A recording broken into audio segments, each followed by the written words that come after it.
Assalamualaikum warahmatullahi wabarakatuh. Ketemu lagi dengan Bribka Suyono, masih di channel Suyono Listrik, channel edukasi dan motivasi sembuh dari anxiety, psikosomatis, asam lambung berdasarkan pengalaman yang saya alami. Apa kabar Anda sekalian? Saya doakan semoga Anda semua dalam lindungan Allah SWT dan diberi nikmat, yaitu nikmat sehat, nikmat iman, dan segera lepas dari anxiety, psikosomatis maupun asam lambung. Oke, biar suasana tidak tegang, senyum dulu ya. Senyum. Nah, senyum itu adalah sebuah sedekah. Tersenyum itu akan merelakan saraf-saraf Anda. Begitu ya. Oke, Anda masih cemas, khawatir, dan takut apakah psikosomatis ini bahaya atau tidak? Saya yakin Anda selalu berpikir bahwa psikosomatis itu sangat berbahaya. Saya yakin Anda berpikir begitu. Ini menurut pengalaman saya ya. Tapi sebelumnya subscribe dulu ya, yang belum subscribe, supaya channel saya ini terus berkembang. Walaupun penonton saya berkurang, nggak apa-apa itu. Setidaknya 1000 orang yang nonton video saya sudah menyampaikan ilmu atau motivasi sesuai pengalaman saya kepada 1000 orang gitu. Tidak masalah ya. Ini sesuai pengalaman saya. Psikosomatis, anxiety maupun asam lambung itu tidak bahaya ya. Psikosomatis itu intinya itu adalah sakit pikiran ya. Sakit pikiran, di mana sakit pikiran itu akhirnya mengganggu ke fisik kita, ke badan kita menjadi lemah, sering kedutan ya, dan lain-lain. Ada sensasi keliengan, sempoyongan, nanti akhirnya akan insomnia, terus mimpi buruk, takut suara binatang. Nah itu yakin. Nah sekarang saya mau tanya, ketakutan Anda itu disebabkan oleh apa? Gitu dulu ya. Kalau ketakutan Anda disebabkan oleh, wah saya ini kayaknya menderita sakit jantung deh.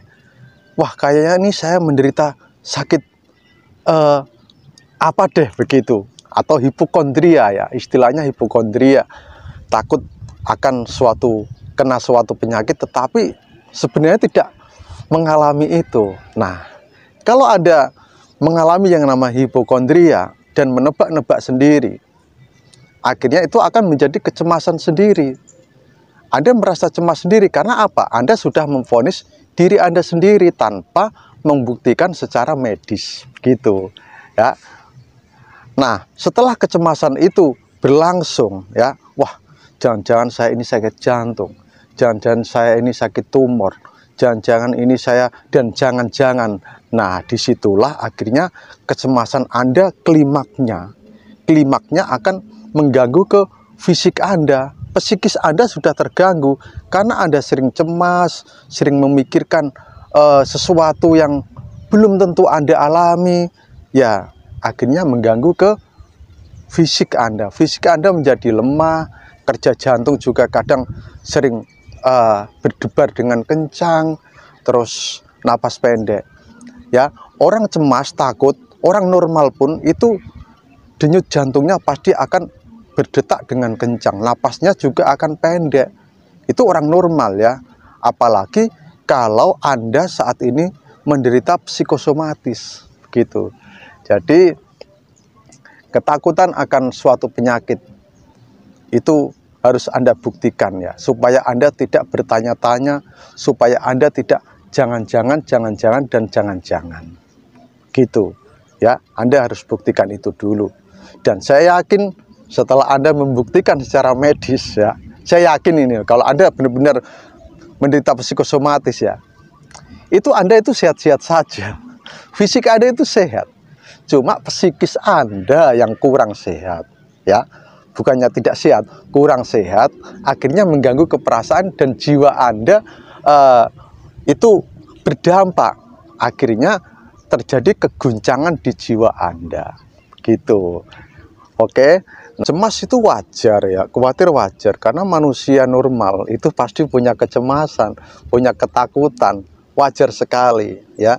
Yang tidak wajar itu apabila yang terjadi itu adalah gangguan kecemasan. Saya sudah mengeluarkan video perbedaan antara cemas dan gangguan kecemasan. Nah, begitu. Udahlah, Anda tidak apa-apa. Saya yakin ya, Anda tidak apa-apa. Dan saya seyakin-yakinnya. Karena apa? Saya dulu juga begitu, takut ini, takut itu, takut semuanya, khawatir, takut mati. Terus terutama takut mati ini ya. Saya pun sampai sekarang juga takut mati. Semua manusia, saya yakin ya, bukan semua sih, sebagian lah ya, udahlah sebagian itu takut akan kematian. Nah, takut mati ini kalau secara berlangsung lama itu pasti akan mengganggu ke psikis Anda. Nantinya Anda juga akan begini, waduh, sakit sedikit aja udah, waduh ini kayaknya saya mau mati, kayaknya mau mati. Padahal hanya sakit sedikit aja. Dulu waktu Anda masih sehat, pusing, saya yakin tidak punya kecemasan yang segitu parah ya. Tetapi setelah menderita psikosomatis, pusing aja, terus perut Anda begah, terus jantung Anda berdebar, itu pasti pikirannya, wah kayaknya sebentar lagi saya ini mati. Begitu ya atau tidak? Sama, saya juga dulu juga begitu. Sekarang pun kalau saya sakit sedikit, ya jujur ya, karena dulu juga saya sudah mengalami psikosomatis. Saat sekarang saya kalau mengalami sakit sedikit, itu ingat mati begitu. Wah, jangan-jangan, tetapi akhirnya terkontrol.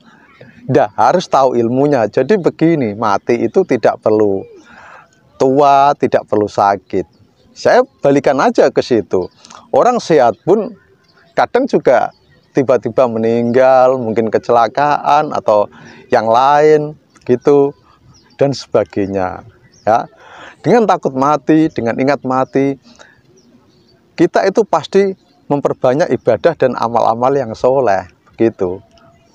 Oke ya, setuju ya. Nah, jadi jangan diambil segi negatifnya aja di takut mati itu, ambil dari segi positifnya, yaitu Anda lebih mendekat sama Allah, lebih memperbanyak ibadah dan amal soleh, lebih memperbanyak sedekah. Dan apabila kecemasan Anda, ketakutan Anda sudah tidak bisa ngontrol ya, apa-apa sedikit cemas, apa-apa sedikit takut ya, terus ada suara burung, ada apa, mimpi, itu Anda takut. Nah, itu Anda solusinya itu ya, kalau saya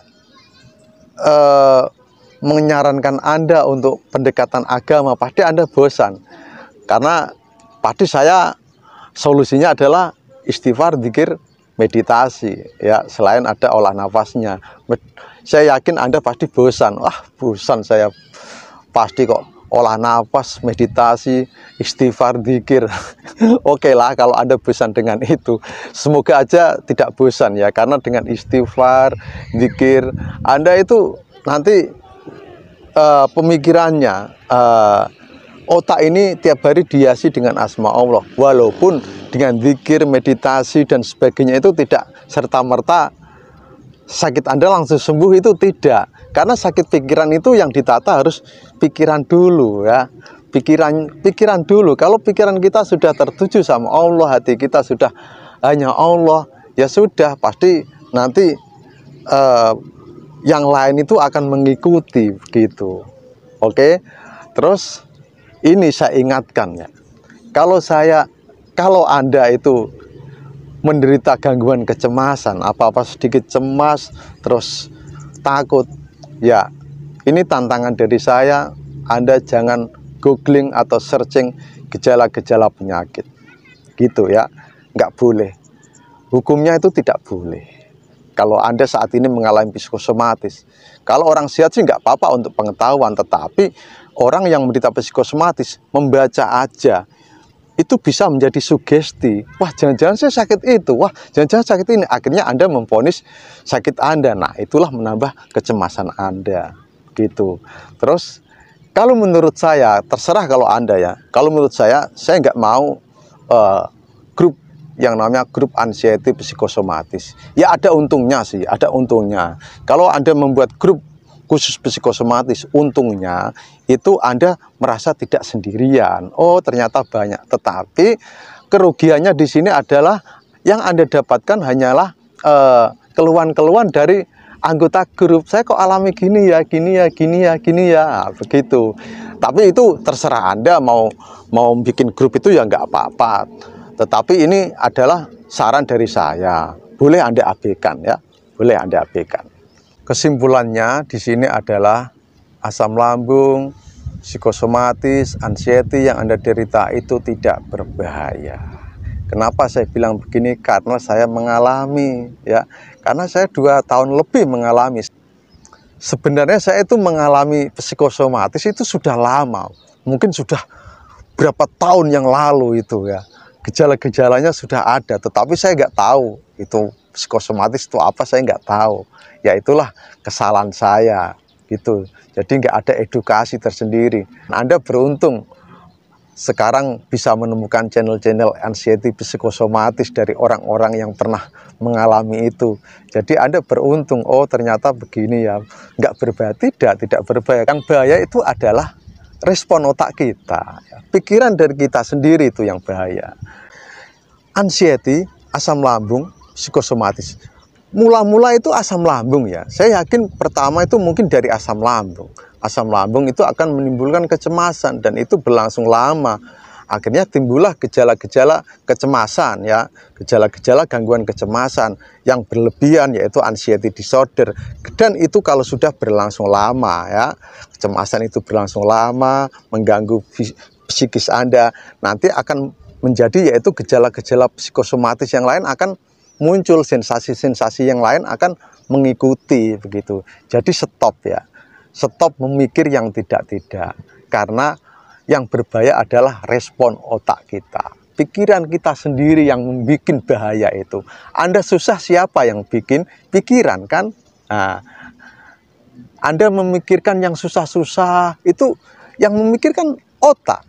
Nah, di situ akhirnya hati Anda terganggu ya, jiwa Anda bisa terguncang. Nah, dan sebagainya. Anda takut ini, takut itu, dan takut sebagainya. Itu karena pikiran Anda sendiri. Yang membuat Anda susah itu ya pikiran Anda. Makanya di sini diperlukan kendalikan pikiran. Bukan pikiran yang mengendalikan Anda. Memang otak itu ya, otak itu bisa menerima apa saja. Baik yang jelek maupun yang baik. Tetapi saat Anda menderita anxiety psikosomatis, otak itu justru akan gampang atau mudah menerima hal-hal yang negatif gitu. Oke, semoga Anda paham ya. Jadi kalau Anda saat ini masih mengalami anxiety psikosomatis, sudahlah sharing ya. Sharing berita-berita yang misalnya negatif. Nggak usah Anda baca ya. Misalnya ada share grup tentang meninggal, sudah nggak usah Anda baca begitu ya. Sharing, kalau sharing Anda sharing aja orang yang berkompeten dalam bidang itu, misalnya seorang psikolog, psikiater, atau orang yang sudah pernah mengalami anxiety psikosomatis, motivator Anda ya, begitu. Jadi saya tekankan lagi, anxiety psikosomatis itu tidak berbahaya. Yang berbahaya adalah respon otak kita ya, pikiran kita sendiri yang selalu bersandiwara. Nah, gitu. Oke. Mungkin hanya itu saja ya. Salam sehat dari Bribka Suyono. Wassalamualaikum warahmatullahi wabarakatuh.